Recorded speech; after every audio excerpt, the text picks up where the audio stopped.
Assalamualaikum warahmatullahi wabarakatuh. Jamaah rahimakumullah dimanapun Anda berada.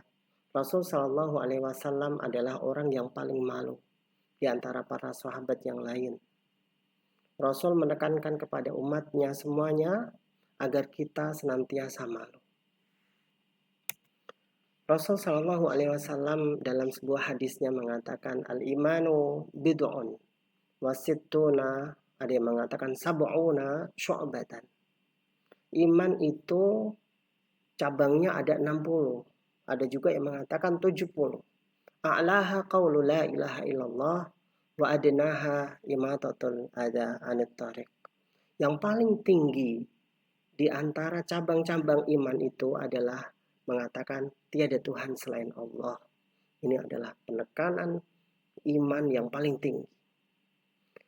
Dan yang paling rendah di antaranya adalah imatatul adha anit tariq, yaitu membuang duri di tengah-tengah jalan. Wal haya'u, kata Rasul, syu'batun minal iman. Malu adalah sebagian cabang dari iman. Jika seorang tidak ada malu, maka mungkin saja keimanannya tipis sekali. Bahkan mungkin tidak mempunyai iman. Kenapa orang cenderung berzina? Karena dia tidak malu kepada Allah Subhanahu wa taala. Kenapa dia korupsi?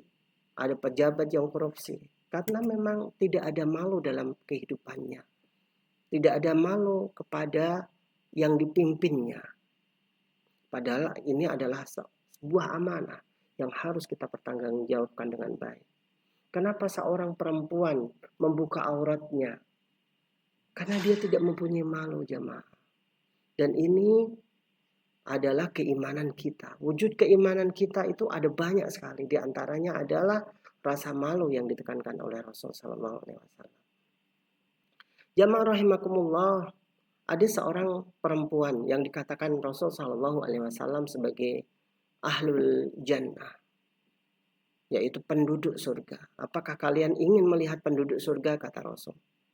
Maka para sahabat bertanya, siapakah yang dikatakan Rasul Sallallahu Alaihi Wasallam penduduk surga?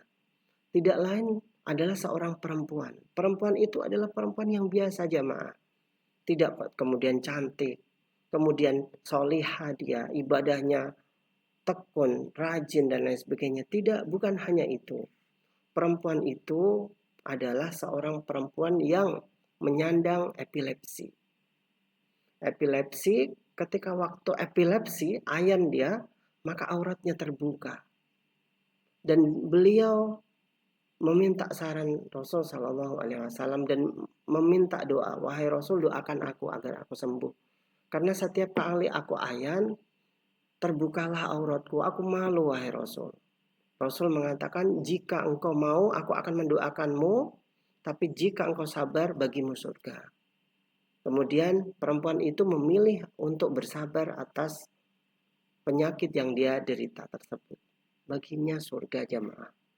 Yang bisa kita ambil dari cerita ini adalah bagaimana seorang perempuan merasa malu. Padahal dia itu dalam kondisi yang tidak normal. Ketika waktu ayan, dia tidak merasa bahwa dia itu membuka auratnya. Tidak. Tapi kadang ada sekarang ini, ada banyak perempuan-perempuan yang normal, yang tidak pernah diberikan oleh Allah epilepsi, tiba-tiba dia membuka auratnya begitu saja. Dia lenggak-lenggok, dia jogetan di TikTok, Facebook, dan lain sebagainya. Na'udzubillah. Tanpa ada rasa malu, jamaah. Bagaimanakah penekanan rasa malu dalam kehidupan kita? Jamaah rahimakumullah, Rasul Shallallahu Alaihi Wasallam menekankan kenapa kita harus merasa malu. Karena aslu kulal khair, kata Rasul. Setiap hal yang baik itu adalah dari rasa malu. Kenapa seperti itu? Semuanya, semua hal yang baik itu adalah dari rasa malu kita. Apakah kita kemudian merasa baik, ya? Karena kita tidak merasa malu. Semuanya, semua hal yang baik itu dari rasa malu. Jamaah rahimakumullah, ada seorang laki-laki yang menasihati adiknya. Janganlah engkau malu. Jangan merasa malu untuk ini. Jangan merasa malu untuk itu. Kemudian Rasul Shallallahu Alaihi Wasallam datang dan menasihatinya, da'ahu fa innal haya'a minal iman. Biarkanlah wahai fulan, wahai sahabatku, karena sesungguhnya rasa malu adalah sebagian dari iman. Dan dalam hadis yang lain Rasul mengatakan al-haya'u la ya'ti illal khair. Kemaluan itu atau rasa malu itu tidaklah datang kecuali dengan kebaikan. Masya Allah. Bahkan Rasul Shallallahu Alaihi Wasallam menekankan inna mimma adrakan nas min kalamin nubuwatil ula. Sesungguhnya perkataan yang senantiasa diajarkan dari nabi-nabi yang pertama sampai nabi terakhir adalah idza lam tastahyi fasna masyita. Jika engkau tidak merasa malu, maka berbuatlah sesukamu. Kita bisa telanjang di jalan karena tidak merasa malu. Tidak ada rasa malu di situ. Kita korupsi, tidak ada rasa malu. Bahkan sudah memakai pakaian oranye KPK saja, dia merasa tidak merasa malu. Masih sempat dada-dada, say hi, senyum-senyum. Di manakah rasa malunya jemaah? Maka inilah penekanan rasa malu yang harusnya kita miliki bersama sebagai seorang muslim. Haruslah banyak dia merasa malu. Rasul Shallallahu Alaihi Wasallam pernah pupunya atau pahanya itu terbuka sedikit. Datang Abu Bakar, datang Umar, datang Ali. Rasul belum merasa untuk harus malu di hadapan beliau-beliau itu. Tapi ketika waktu datang Utsman bin Affan, Rasul kemudian merasa malu. Kenapa engkau merasa malu wahai Rasul? Kemudian Rasul Shallallahu Alaihi Wasallam mengatakan, Allah astahyi mimman yastahyi minhu al malaika. Kenapa aku tidak merasa malu? Padahal malaikat merasa malu dengan orang tersebut, yaitu Utsman bin Affan. Utsman bin Affan ini adalah seorang sahabat yang paling pemalu di antara para sahabat yang lain. Dan bahkan ya, Utsman bin Affan itu tidak pernah melihat kemaluannya sendiri. Malu, merasa jijik melihat kemaluannya sendiri. Makanya Utsman bin Affan dikatakan karamallahu wajhah. Ya, semoga Allah memuliakan wajahnya. Karena beliau adalah seorang yang paling pemalu di antara para sahabat yang lain. Jamaah rahimakumullah, sahabat Aisyah atau istri Rasul Shallallahu Alaihi Wasallam bernama Aisyah. Ini Rasul mempunyai istri yang cantik bernama Aisyah. Ketika waktu Rasul meninggal dan dikebumikan di dalam kamar Aisyah, Aisyah tidak pernah berkerudung untuk menutupi auratnya atau menutupi wajahnya. Ayahnya meninggal dikuburkan di tempat yang sama, yaitu di kamar Aisyah. Juga demikian, Aisyah tidak pernah menutupi wajahnya dengan kerudung.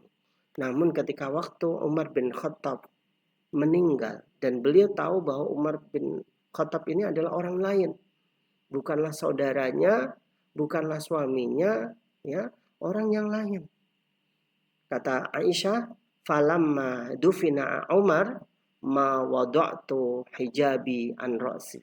Ketika Umar dikebumikan di kamarku ini, tidak pernah aku melepas kerudungku dari kepalaku ini. Karena beliau merasa malu. Padahal Umar bin Khattab ini sudah meninggal jamaah. Beliau masih merasa malu di situ. Jamaah rahimakumullah, Allah Subhanahu wa taala melarang kita untuk mendekati zina. Dalam firman-Nya dikatakan wala taqrabuz zina innahu kana fahisyah wa sa'a sabila. Jangan kalian itu mendekati zina karena sesungguhnya zina itu adalah hal yang buruk, wa sa'a sabila. Ini buruk. Sehingga Allah Subhanahu wa taala tidaklah melarang kita, jangan kalian berzina, jangan, tidak seperti itu jemaah. Tapi Allah melarang kita agar kita tidak mendekati hal-hal yang menyebabkan kita berzina. Pacaran kah? WA-an dengan cowok yang lain atau perempuan yang lain. Di tempat yang gelap. Na'udzubillah. Ini tidak ada rasa malunya jemaah. Dan yang namanya setan itu mempunyai sistem operasional. SOP dia. SOP-nya setan tidaklah mengajak kita langsung berzina, tidak. Namun sedikit demi sedikit. Dari pandangan. Kemudian dari perkataan. Dari pertemuan. Setelah itu baru mengarah kepada perzinahan. Nauzubillah min dzalik. Maka jamaah rahimakumullah, harus ada rasa malu. Dan kita tekankan hal ini kepada anak-anak kita agar mereka merasa malu. Seorang pemimpin yang merasa malu adalah Umar bin Abdul Aziz. Ketika anaknya datang kepadanya di dalam istana itu, dia bertanya kepada anaknya, "Wahai anakku, apakah engkau ke sini untuk urusan keluarga ataukah untuk urusan pribadimu?" "Pribadi, wahai ayah." "Maka kalau seperti itu, aku harus mematikan lampu. Karena lampu ini minyaknya adalah dari negara.